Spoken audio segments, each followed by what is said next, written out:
Fishers, depending on the weather, we could have a good weekend fishing coming up. We've got a full moon on us, so in theory, the cod should be firing.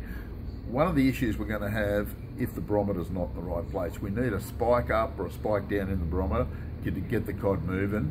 There's quite a few people up at Blowering over the last couple of nights. The full moon is tonight. We'll just see what happens. There's been the odd good cod getting caught. They're working for them, a lot of casts between them. Blowering I'm talking about at the moment. Burrinjuck, the odd cod coming out of there as well, but Blowering seems to be more consistent. I did get a good report from Compleat from last week. It's starting to fire up a little bit.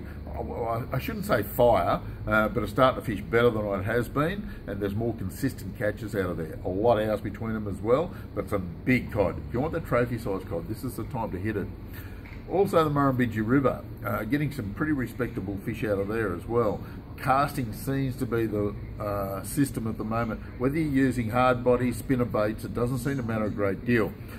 If you're a bait fisherman, you're going to have a few issues with putting a bait in and the crays take up. There's a lot of crays in the river at the moment. They're out in full force by the looks of things.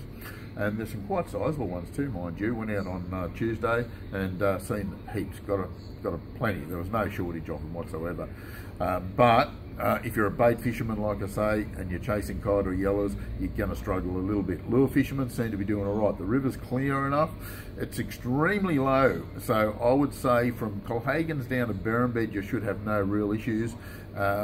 The wet banks might make it hard to get in and out, but there's plenty of water in the river from that. But once you hit Colhagen's and come up towards Wagga, Gobber Bridge, all the way up through, right up to Gundy Guy, you're going to struggle a little bit because the river's exceptionally low. Canoe, kayak type stuff, small punts, no problem at all. So just keep that in mind. One thing I have noticed though, I did go out with Harrow from Wagga Marine in the jet boat. My goodness gracious me, jet outboards, that's the thing we need here. If I didn't already own a boat, that's what I'd be cruising around in, because you go over about 3 or 4 inches of water, flat out, 45 k's an hour, not a problem at all. There's nowhere you can't go on the river. One of the most amazing things I've seen, to be honest with you, and so practical. It works the same as any normal outboard. But that aside, the river's certainly worth the effort. Almond Creek, walk the bank, you could pick up a few decent fish out of there. Talking to Meso, who's got some good reports from Dartmouth.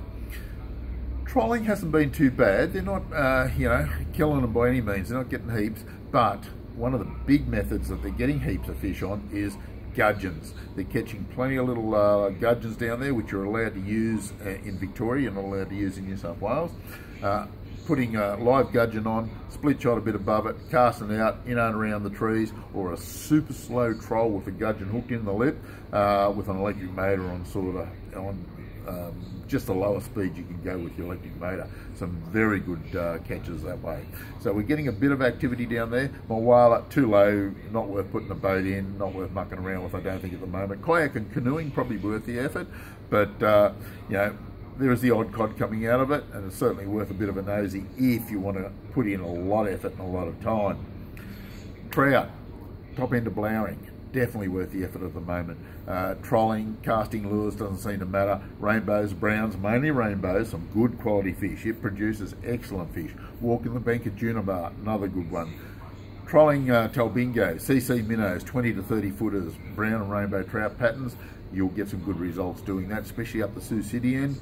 Tantangra, Yukonbee and Jindabyne, if you're brave enough, definitely worth the effort. Off the bank with bait, certainly firing up at the moment. So as you can see, we've got a fair bit of activity around us, certainly worth the effort at the moment. This is the Compleat English Fish Report for this week. We'll catch you next week.